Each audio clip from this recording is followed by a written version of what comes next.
how's the adjustment to UCLA and everything like that going? I think the adjustment going good.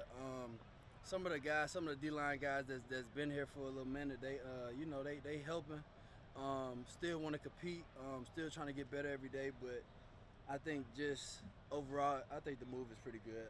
Can you tell us a little bit about your recruitment, why you chose UCLA, who you built a relationship with during that process? Yeah, I actually came here because of the defenses they run.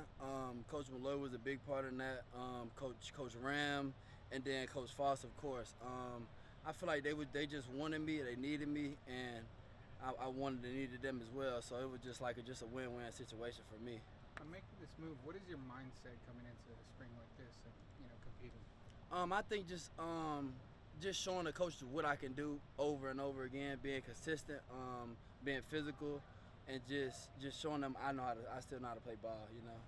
Coach Malloy said that he wanted the defense to be in the players' hands a little bit. Mm-hmm. So what's been the dialogue with him and giving feedback and things like that? I think just him saying he wanted to be player-led is just us coaching each other. More of like just leading especially the younger guys that's having troubles with the playbook. Just helping them get a feel for it, and then just being on top of each other. Honestly. Were you able to learn the playbook? Really Yeah, quickly? definitely. What do you think allowed you to kind of digest that so quickly? I think just being in college and being around different playbooks. I think that's the main thing for me. You mentioned, the pitch, as far as the defense. How do they see you as far as how they'd like to use you and your strengths right now? I'll just say at end and at tackle, just like I was doing at Arkansas. But really just getting after the ball, honestly. Speaking of the coaching staff, they kind of pride themselves on being really personable, a cohesive unit. What can you say about Coach Franklin, Coach Malloy, and what you're seeing so far from the coaching staff? I say they are very passionate. Coach Malloy, especially, he put his cleats on to show us how to do the drill before, before we do it. So that's new to me, but I like that because it showed how passionate he is. And Coach Frank, great guy, hard coach. He's been around the game for a long time. So just hearing the message instead of how it's coming out, I think that's the biggest thing about him. You mentioned when you first got here being welcomed by the veterans that are already here, and then you've also mentioned, looking at leadership roles. How do you balance that being at a new place, but also being experienced enough to where, you could also carve out a leadership role, but you're also still new here? I say just balance them. Just not getting too high and not getting too low. Like if I mess up on the play, take the coaching from my teammates. Hear how they saying it. Hear what they saying and not how they saying it. And I feel like what I know, I could teach what I know, and then I ask questions as well. So just being a voice and being a listening ear. For UCLA fans who maybe haven't seen a lot of you, how would you describe your game? What are your strengths? I say I'm fast, twitchy, physical, and I like to be a leader and a cheerleader for my teammates on the field. Based on the feedback you're getting from Coach Franklin, Coach Malloy, what do you see like your role? How do you see your role shaping up on the team, both on and off the field? Just as a leader, as a hard worker, really just going out there to play ball. When we've talked to Coach Malloy in the past, he's always mentioned how this defense is unorthodox. What's maybe some of the things that you've had to maybe unlearn from your previous stop at Arkansas that you kind of had to get used to here? Really just like a lot of the little details, like a crossover run, like hard shoulder, I think it's the little things that make a big impact on the field. So just unlearning a lot of stuff that I learned in the past, just to learn new things and open my brain some more. Being in Los Angeles, just the location alone, what does that offer in terms of opportunities for personal branding, building that type of thing? It's a lot of people, especially being in Westwood. You just gotta put your name out there. My agent and some more people around my agency has been helping me a lot with my branding. So really just trying to meet a lot of people and put faces to names, honestly. And to piggyback on that, how have you adjusted living in LA and outside of the field? Everything. I'll say I have a dog, so I like to just chill with my dog.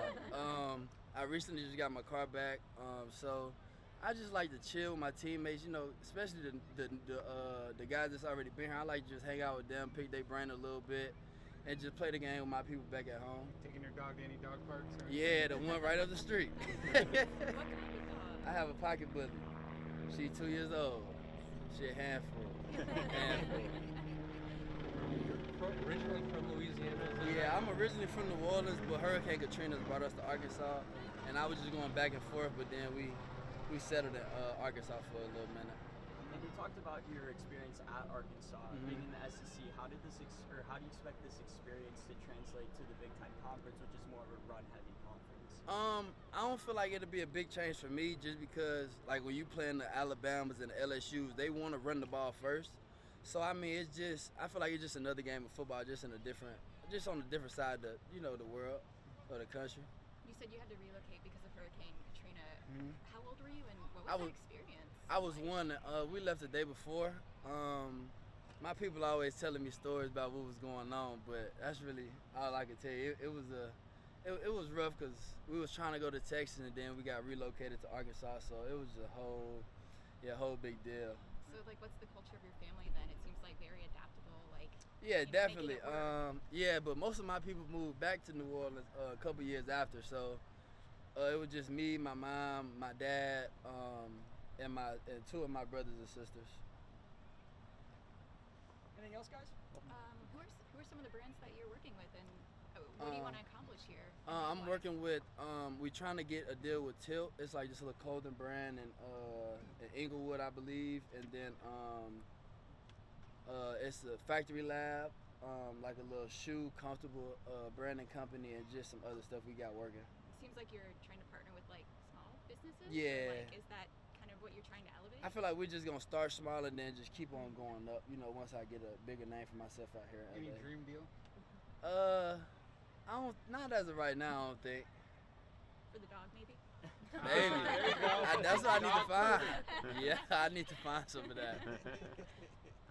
And also, it seems like you guys are having a ton of fun out there, just out on the practice field as well. So, just curious, just as a player, how has Deshaun Foster really built a culture here in his second year?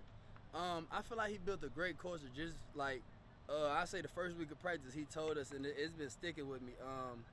Play the game like a child, but don't be childish. So it's like you want to have fun, but you don't want to, have too much fun. Like you want to stay level. So that's been the biggest thing that stuck with me while on the field. Thank you. There we go. Thanks, Nico. I appreciate y'all. Thank you, man.